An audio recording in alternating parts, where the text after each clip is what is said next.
El descubrimiento del sepulcro del apóstol Santiago en el primer tercio del siglo IX impulsó a muchos cristianos a peregrinar hasta Compostela para conocer y venerar sus reliquias. Hacía unos años que concluyeron las obras de la segunda iglesia en honor al apóstol Santiago. El rey Alfonso III el Grande había proporcionado los suficientes recursos para levantar un templo más amplio y sólido que la humilde ermita que guardaba la sagrada tumba del santo.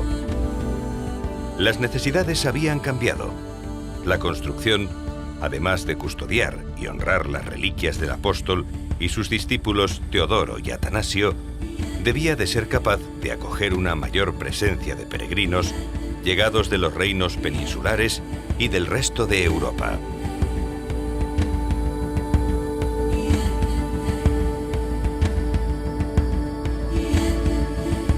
Eran los comienzos de una historia fascinante, una fabulosa epopeya llevada a cabo durante siglos por miles de personas unidas por la devoción a la figura del apóstol Santiago en un apartado rincón del Finisterre.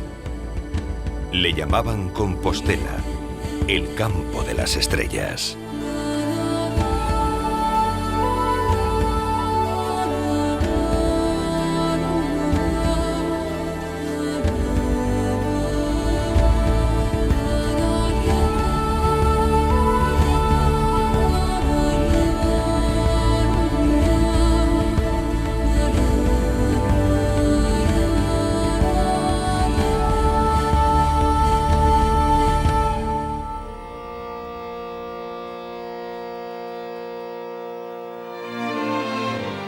Hoy podemos disfrutar del resultado de tanto esfuerzo, el sueño de aquellos que dedicaron su vida a la realización de esta magnífica obra y que nunca pudieron verla terminada.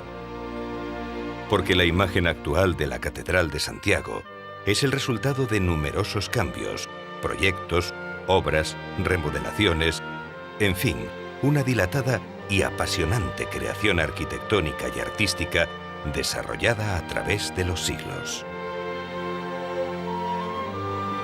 Sus artífices viajaron por el mundo recopilando técnicas y artes en los principales centros del cristianismo para traerlos hasta estas tierras del Finisterre, tan alejadas entonces de Europa. Su propósito no era solo construir la más perfecta de las iglesias dedicadas al culto de peregrinos. Pretendían convertir Compostela en un lugar de referencia en lo religioso y en lo artístico, como Roma o Jerusalén. Bajo sus bóvedas y torres, entre sus muros y columnas, recordaremos muchas de aquellas historias. A través de sus magníficas obras de arte, conoceremos quiénes y cómo eran sus constructores y artistas. Al atravesar sus puertas, nos trasladaremos hasta aquellos años donde los peregrinos de toda Europa llegaban a Compostela para venerar al santo apóstol y deleitarse con la hermosura de los tesoros artísticos de la catedral. Para todos ellos, nada podría producirles mayor gozo tras recorrer un largo y penoso camino hacia las tierras del fin del mundo.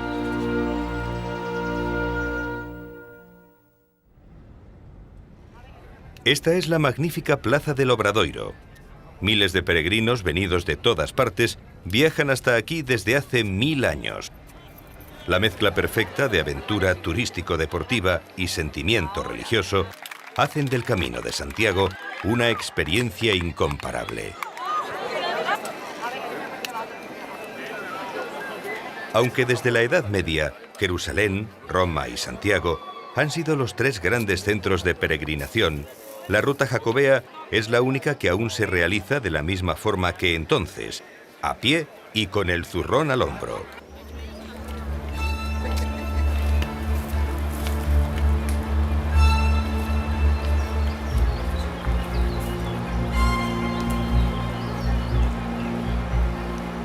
Hacía tiempo que la noticia del descubrimiento del sepulcro de Santiago había llegado a Francia. Estaba ya próximo el final del milenio y en los campos de Aquitania se contaban historias de peregrinos que iban a venerar la tumba del apóstol hasta las lejanas tierras de Galicia, allá en el Finisterre.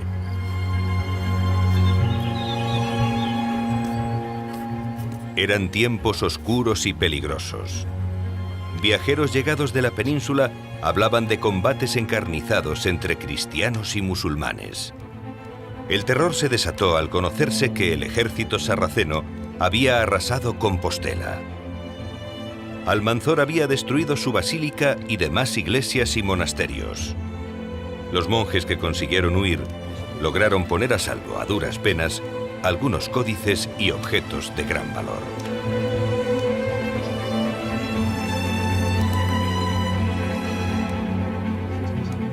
Pero las cosas mejoraron. Con el califato de Córdoba cada vez más agotado, los cristianos habían conseguido afianzar una frontera estable. Libres de amenazas, los pueblos del norte peninsular pudieron rehacer calzadas, desbrozar caminos y reparar puentes, logrando así regularizar la comunicación con Francia. Las crónicas hablaban de los milagros del apóstol. Decían que habían resultado decisivos en la lucha contra los musulmanes. Estas proezas engrandecieron aún más la devoción hacia el santo.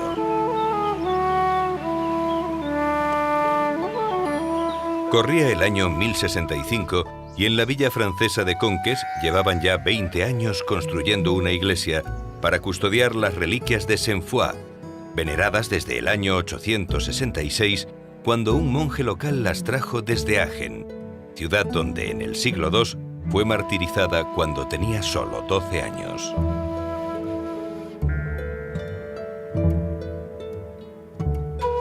Los trabajos se habían suspendido y sus constructores abandonaban la ciudad.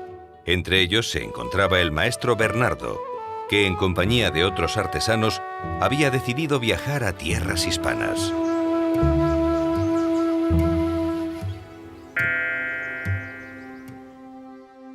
Durante la construcción de la iglesia de Conques, tuvieron que enfrentarse a un sinfín de retos técnicos. El problema era compaginar la celebración de la liturgia habitual con la demanda de los peregrinos por venerar las reliquias de la santa. Necesitaban más espacios y al elevar las bóvedas consiguieron la suficiente altura para la construcción de tribunas. Esto posibilitó el tránsito de los fieles por las galerías superiores. Para evitar que los peregrinos no alterasen la liturgia, se prolongaron las naves laterales por detrás del altar mayor, creando un deambulatorio y unas capillas radiales donde pudiesen realizar sus plegarias.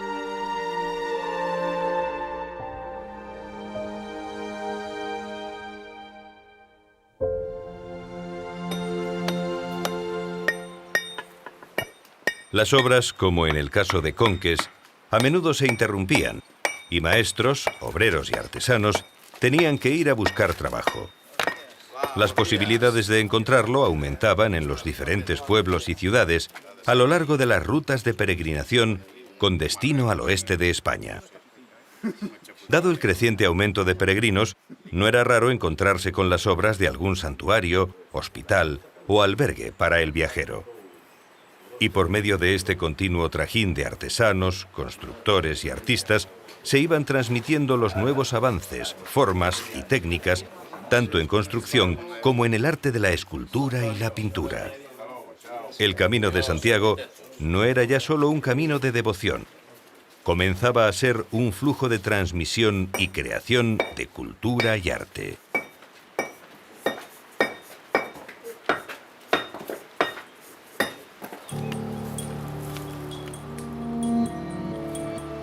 Corría el año 1073.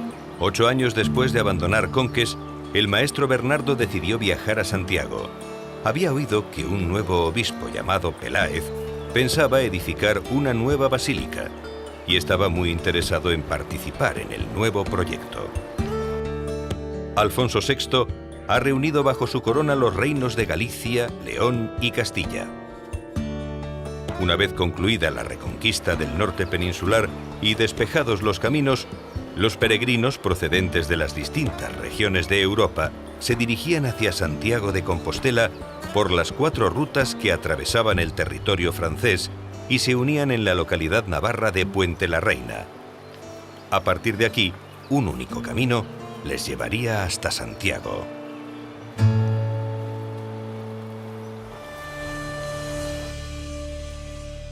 El obispo Diego Peláez decidió construir una nueva iglesia que reemplazase a la basílica prerrománica. El templo, reconstruido tras el feroz ataque de Almanzor, empezaba a quedarse pequeño ante el aumento incesante de peregrinos. El maestro Bernardo, recién llegado de Conques, le había puesto al corriente de las soluciones arquitectónicas que estaban adoptando en el sur de Francia. Pronto daría comienzo la construcción del edificio románico que ha perdurado hasta nuestros días.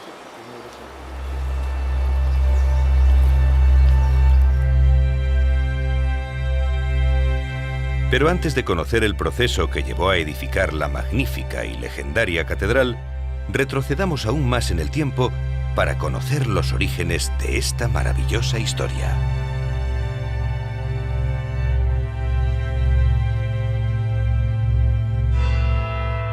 Las excavaciones realizadas en el subsuelo de la catedral descubrieron algo más que los vestigios de los primeros templos dedicados a consagrar las reliquias del apóstol.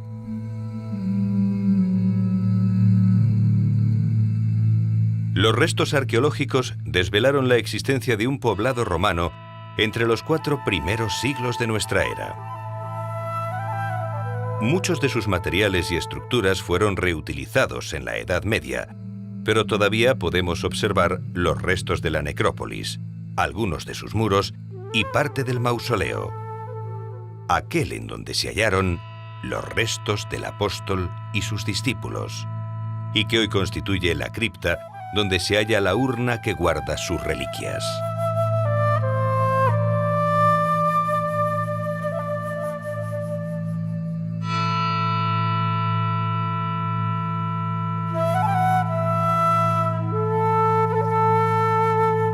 Sobrevolamos la ciudad de Santiago. Desde el aire podemos contemplar la catedral y cerca de ella la iglesia de San Félix de Solovio. Pues bien, según los estudios arqueológicos, podemos imaginar la situación en el año primero. Donde ahora se encuentra la catedral, estaría emplazada una pequeña fortificación romana, y en el lugar donde se halla San Félix, un reducido poblado de campesinos instalado sobre un antiguo castro de origen celta. Estos emplazamientos permanecieron durante 4 siglos y a partir del siglo V fueron abandonados.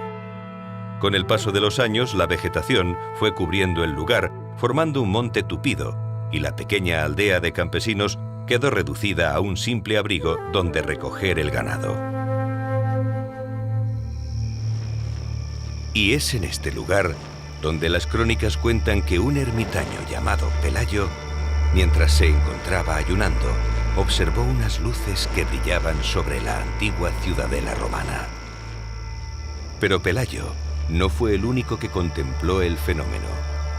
Algunos pastores también fueron testigos de las extrañas luminarias. El suceso llegó a los oídos de Teodomiro, obispo de Iria Flavia, por aquel entonces sede episcopal y ahora parroquia del municipio de Padrón. Ante tales noticias, el obispo acude al lugar y entre la maleza descubre la entrada de un pequeño sepulcro. A unos metros bajo tierra encuentra 3 tumbas, la del medio protegida por una losa de mármol. Teodomiro no duda en atribuir estas sepulturas al apóstol Santiago y a sus discípulos Teodoro y Atanasio. En aquellos tiempos difíciles de lucha contra las fuerzas moriscas, el hallazgo resultó un hecho trascendental para toda la población cristiana. Alfonso II, rey de Asturias, decidió levantar un elemental pero bien dotado santuario.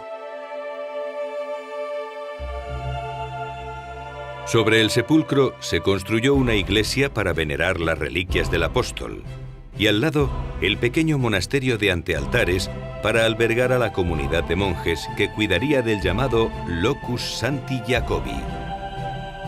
Las obras concluyen en el 830 y el obispo Teodomiro consagra la primera iglesia de Santiago.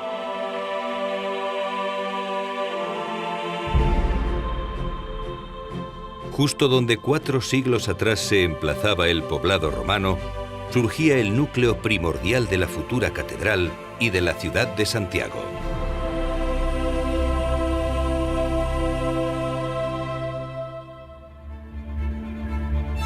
Uno de los principales hallazgos de las excavaciones de 1955 fue la tapa sepulcral del obispo Teodomiro, un personaje trascendental en toda esta historia, ya que fue él quien reveló la naturaleza del sepulcro encontrado gracias a aquellas milagrosas señales.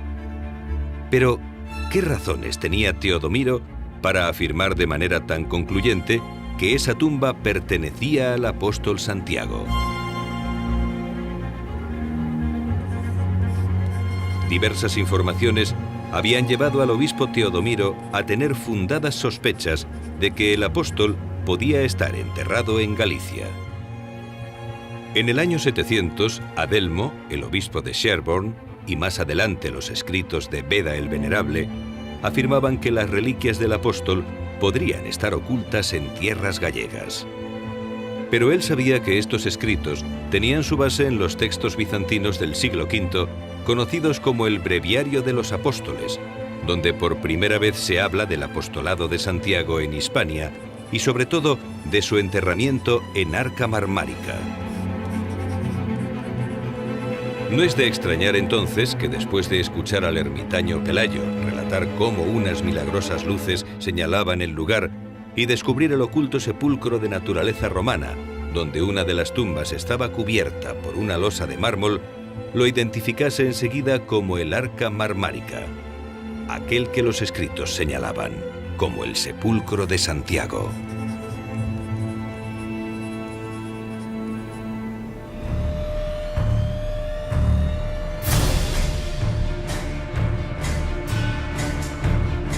Tras la muerte de Teodomiro se producen 2 acontecimientos a mediados del siglo IX que iban a resultar claves tanto en la propagación del fervor por el santo apóstol como en el desarrollo del pequeño núcleo compostelano. El primero, entre el mito y la realidad, tuvo lugar en la batalla de Clavijo. Las huestes cristianas del rey Ramiro I retrocedían ante el ejército de Abderramán II. De pronto, el apóstol Santiago apareció sobre un caballo blanco, causando la desbandada y la derrota de las tropas sarracenas. A partir de aquí, el apóstol se convierte en el defensor de la cristiandad contra los infieles, y el rey Ramiro I establece el voto de Santiago, obligando a entregar todos los años las primeras cosechas a la iglesia del apóstol. A finales del siglo IX, el obispo de Iria, Flavia, construye una iglesia más sólida y majestuosa sobre la anterior, gracias a la ayuda del rey Alfonso III el Grande. La nueva basílica se consagra en el año 899. Sin alterar los sepulcros del apóstol y sus discípulos, el templo se levanta con 3 naves y 3 ábsides.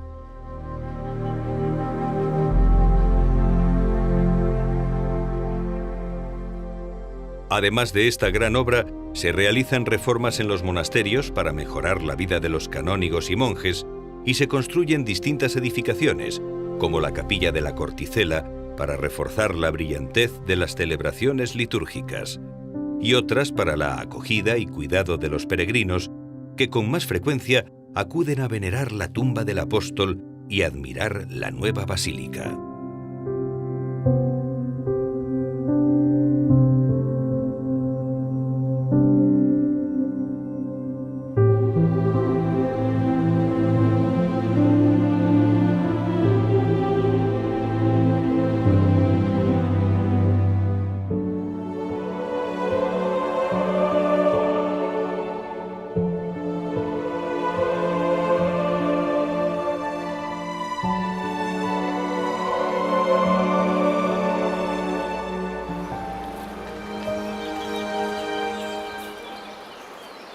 Una vez conocidos los inicios del santuario, prosigamos el relato donde nos habíamos quedado.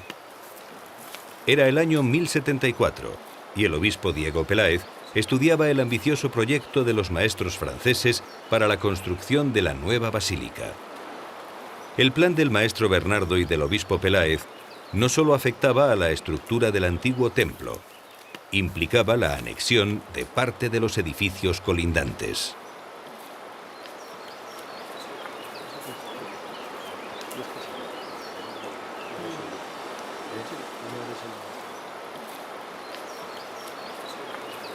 Como sucedía en Conques y en las demás iglesias románicas de peregrinación, la nueva basílica tendría que ser capaz de compaginar la acogida de grandes multitudes con la celebración de los oficios religiosos.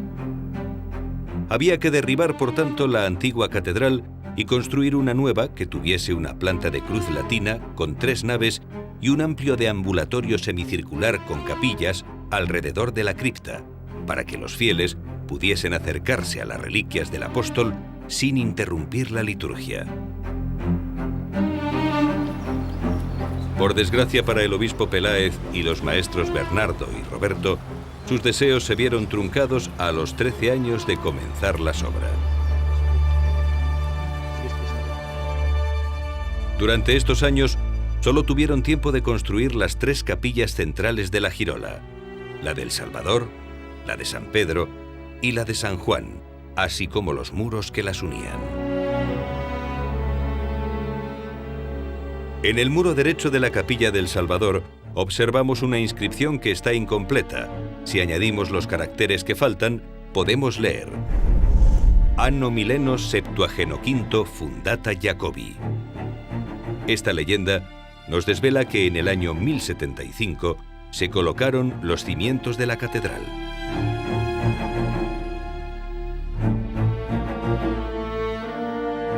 Diego Peláez tuvo un papel relevante como obispo de Iria Flavia. Además de emprender el gran proyecto de la catedral, sustituyó la tradicional liturgia mozárabe por la romana. Pero su afán por defender los bienes de la Iglesia le fue creando enemigos. Acusado de alta traición por colaborar presuntamente con normandos e ingleses, fue prendido en 1088 por orden del rey y destituido como obispo de Compostela.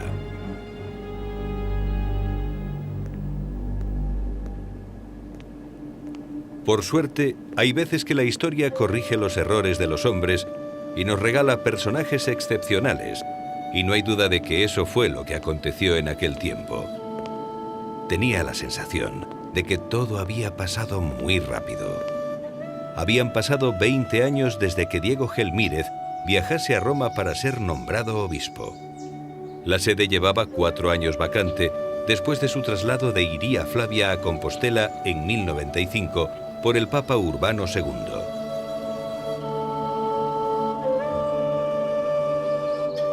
Mientras admiraba la Basílica de Conques, pensaba en su afán de convertir Santiago en el segundo gran centro de la cristiandad después de Roma. Para lograrlo, necesitaba emular de alguna manera las cualidades de la Santa Sede.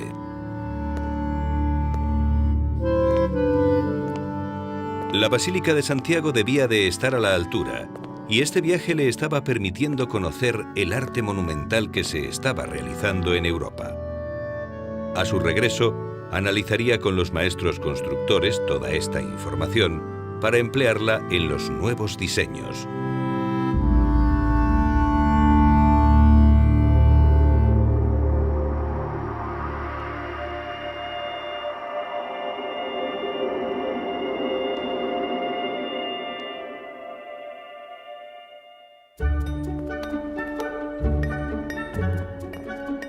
En el año 1101, y ya en Santiago, tras ser nombrado obispo por el Papa Pascual II, Diego Gelmírez se aprestó a poner en marcha sus proyectos.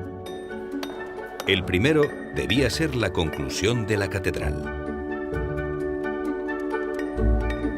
Para entonces, los artesanos y obreros dirigidos por el maestro Esteban acababan de terminar la cabecera de la iglesia, rematando la girola con las 2 capillas que faltaban y el triforio absidial, y habían levantado parte del crucero, construyendo y decorando sus 4 capillas.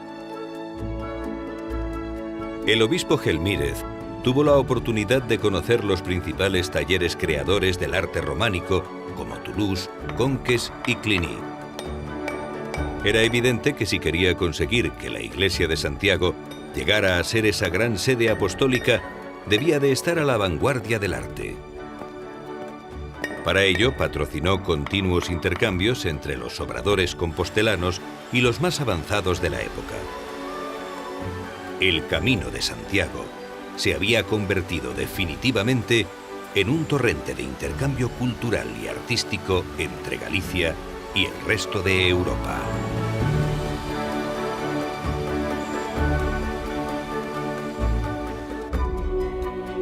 Enseguida llegó el fruto de este internacionalismo cultural. A cada lado del gigantesco crucero se levantaron dos monumentales fachadas esculpidas donde se situaron dos de las tres principales puertas de la basílica.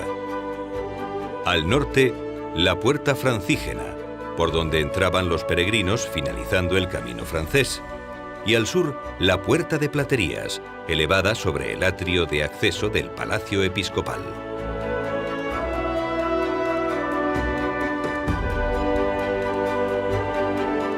El primer pórtico, ensalzado por su gran belleza en el Códice Calixtino, fue destruido hacia 1757, siendo sustituido por la actual Puerta de la Azabachería. Algunas de sus piezas aún se conservan en el Museo Catedral.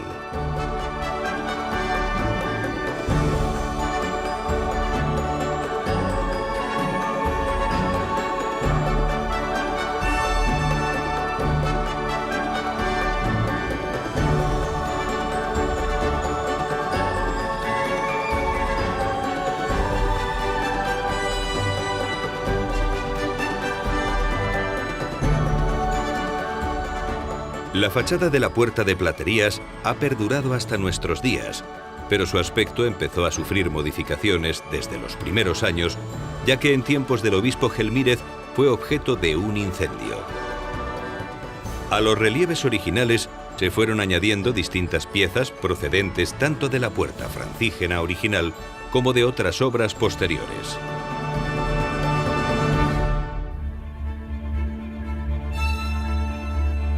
En el año 1102, el obispo Gelmírez y su séquito trasladaron de Braga a Santiago las reliquias de San Fructuoso, San Cucufate, San Silvestre y Santa Susana.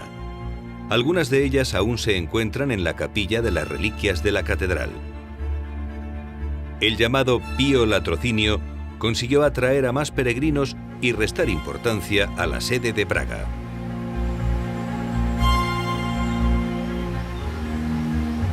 Aunque cada vez eran más los peregrinos que acudían a venerar las reliquias de Santiago, tanto la diócesis compostelana como la creencia y práctica jacobea necesitaban nuevos impulsos.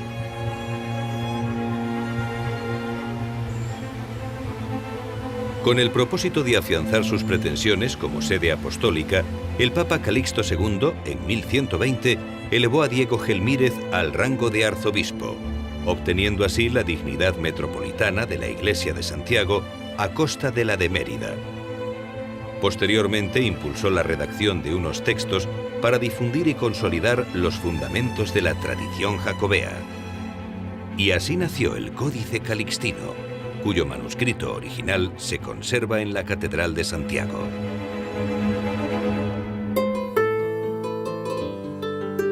El texto está dividido en 5 libros. El primero ofrece una amplia relación de textos litúrgicos dedicados a Santiago.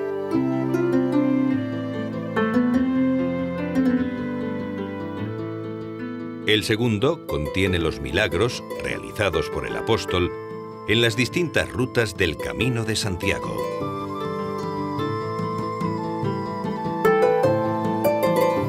El tercero relata los prodigiosos sucesos relacionados con la traslación de su cuerpo desde Palestina a Galicia y cómo se deposita en el sepulcro.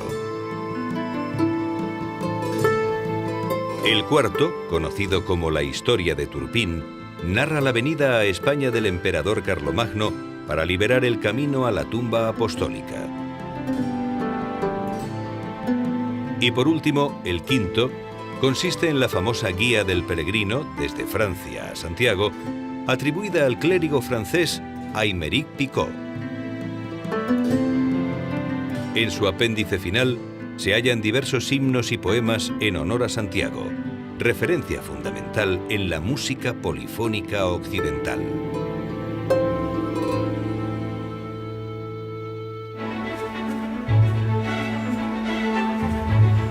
Son los momentos de máximo esplendor del culto jacobeo. Miles y miles de peregrinos procedentes de toda Europa se dirigen a Compostela para venerar al santo. Se arreglan calzadas, surgen nuevos burgos y ciudades, se crean hospitales y albergues. El Camino de Santiago trasciende definitivamente de su función religiosa y se convierte en un torrente de intercambio y desarrollo cultural y económico entre las tierras del norte de España y el resto de Europa.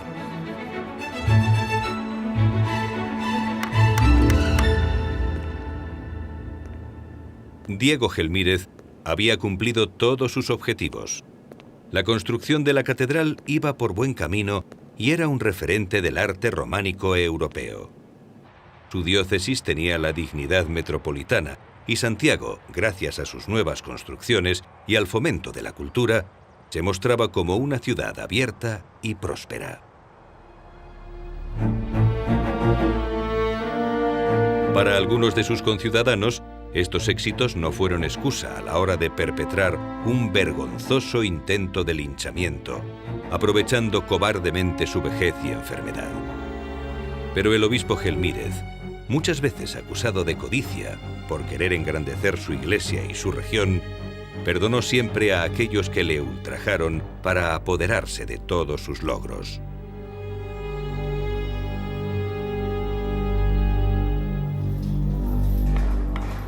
La finalización de la catedral se dilataba debido a la falta de recursos y a su enorme complejidad. Comenzaba el año 1168. Habían pasado 30 años de la muerte de Gelmírez y el rey Fernando II, al ver la obra estancada, encarga al maestro Mateo la conclusión de la catedral. Una de las mayores dificultades que debían salvar los constructores era el desnivel que presentaba el terreno entre la cabecera y el extremo occidental.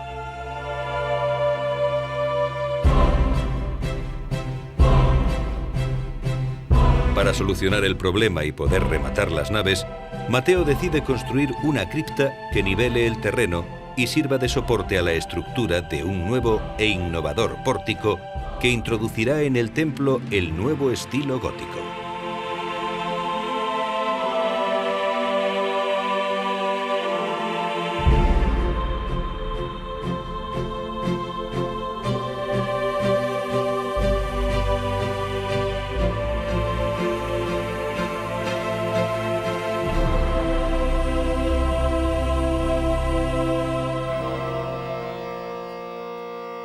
El Pórtico de la Gloria es una de las obras más bellas del templo compostelano. Constituye el atrio de la catedral y se estructura en 3 vanos que coinciden con las naves de la iglesia. Está presidido por la estatua sedente del apóstol Santiago, que desde el parteluz o columna del arco central acoge a los peregrinos.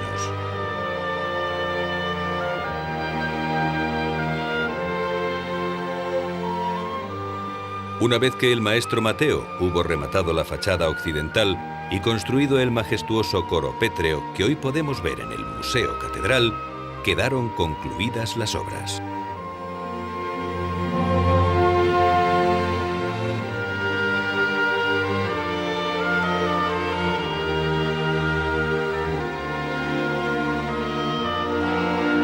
Y por fin, el 21 de abril de 1211, el arzobispo Pedro Muñiz, en presencia del rey Alfonso IX, consagró la Catedral Románica de Santiago.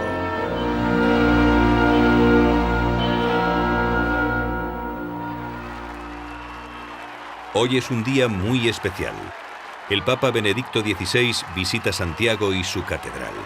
Este año la festividad de Santiago Apóstol coincide en domingo, y cuando esto sucede, se celebra el Año Santo Compostelano o Año Jacobeo.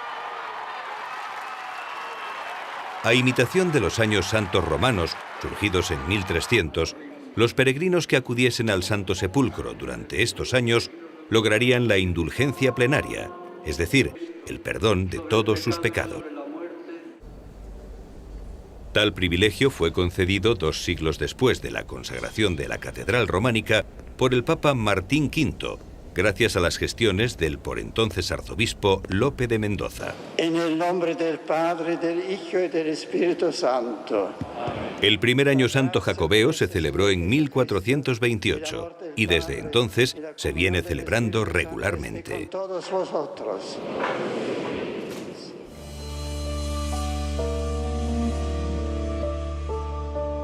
El magno acontecimiento aconsejó la reparación de algunas partes de la basílica que resultaron dañadas en los ataques del siglo anterior.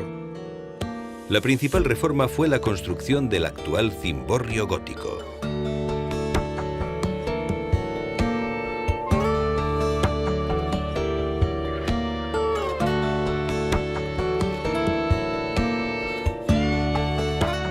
Y es muy posible que debido al andamiaje instalado para realizar esta obra, surgiese la idea de colgar de él un gran incensario, dando origen al ingenioso botafumeiro. La primera referencia al botafumeiro aparece en una nota marginal del Códice Calixtino, escrita precisamente a principios del siglo XV, y lo vincula a las grandes solemnidades celebradas en el interior de la basílica.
El Renacimiento llega a su apogeo en España en el siglo XVI, y es evidente que tanto la Catedral de Santiago como su entorno notan su influencia.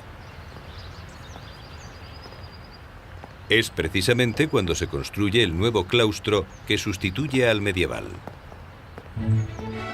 Las obras se iniciaron en 1509 y en su proyecto participaron algunos de los más afamados maestros del Renacimiento español, como Juan de Álava y Rodrigo Gil de Hontañón. De cara al exterior se levantó la palaciega fachada del Tesoro y su famosa torre escalonada. Más adelante la fachada se completaría con la Torre de la Vela, inspirada en la anterior.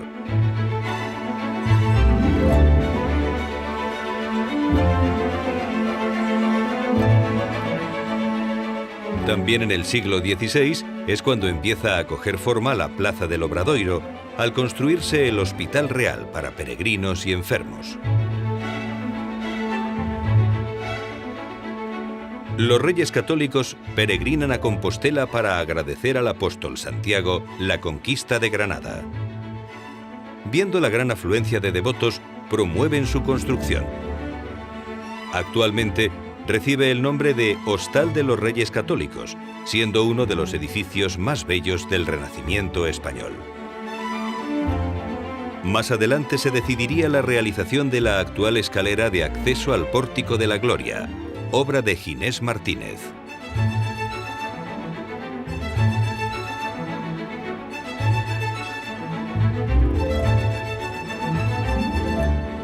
Una galería de columnas jónicas realzaría aún más el esplendor de la Plaza del Obradoiro.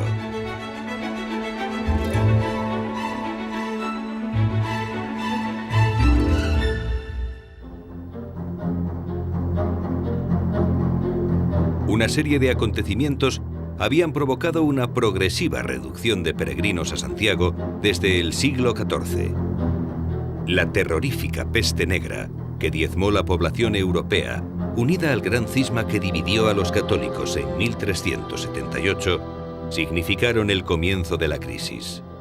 En el siglo XVI, la reforma de Lutero provocó un nuevo cisma que afectó de lleno a la peregrinación compostelana, ya que al criticar duramente su práctica, cortó de raíz la devoción jacobea en los países centroeuropeos.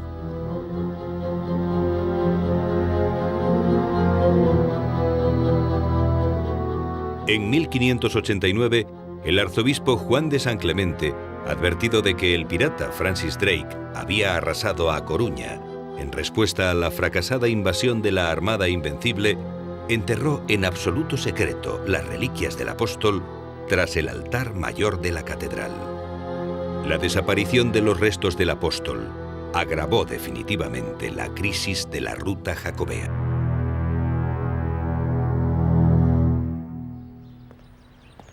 La llegada a Santiago del canónigo José de Vega y Verdugo iba a ser determinante en la metamorfosis barroca de la antigua catedral medieval. En 1656, el Cabildo aprueba su ambicioso proyecto de reformas, avalado con la financiación del rey Felipe IV.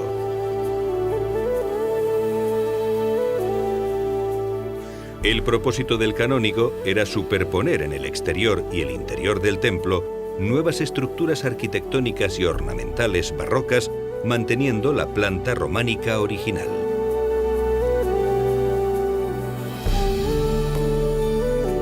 Las reformas se iniciaron en 1658 con la remodelación completa de la capilla mayor y la construcción en la cabecera de la catedral del Pórtico Real de la Quintana, con el propósito de dignificar la Puerta Santa, acceso de los peregrinos en los años de jubileo.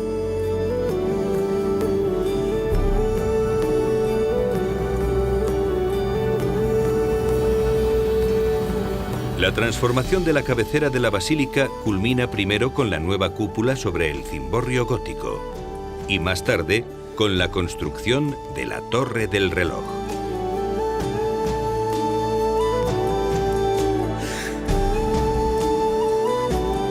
Las almenas medievales se convierten en enormes balaustradas y así poco a poco el legado románico de Gelmírez se oculta bajo la moderna cubierta barroca.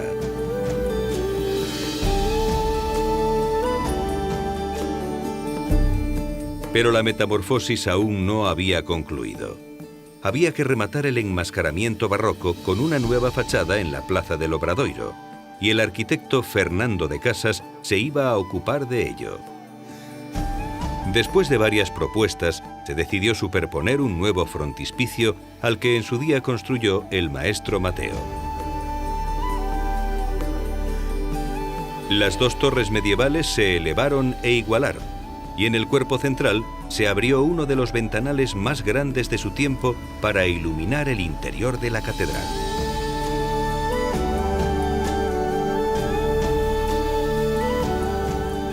Bajo una hornacina preside el conjunto la escultura del apóstol Santiago con hábito peregrino. A sus lados, dos parejas de ángeles con la cruz de la Orden de Santiago. Por debajo, sus discípulos Atanasio y Teodoro, también de peregrinos, flanquean una urna que representa el sepulcro del apóstol Santiago y una estrella. aquella que vio el ermitaño Pelayo, donde hoy se levanta el Templo de las Estrellas.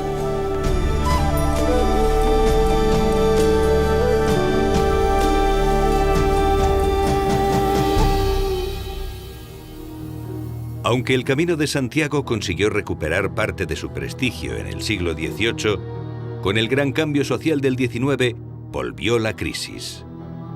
Hasta tal punto que el 25 de julio de 1867 apenas 40 peregrinos acudieron a la fiesta del apóstol.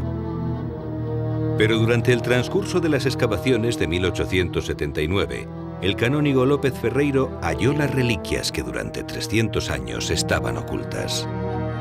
El Papa León XIII, en 1884, declaró su autenticidad y exhortó a emprender de nuevo las peregrinaciones al sepulcro sagrado.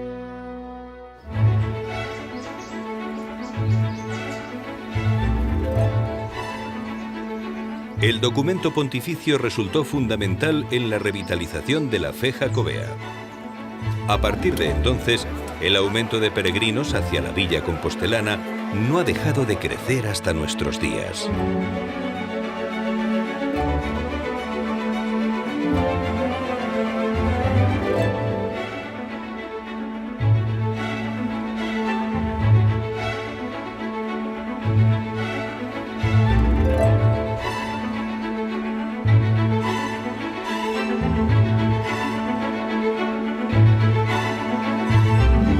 La visita de Juan Pablo II y después la de Benedicto XVI en el Año Santo Compostelano de 2010, rodeados de una ferviente multitud de peregrinos venidos de todas partes del mundo, demuestran la magnífica vitalidad que hoy tiene el culto jacobeo.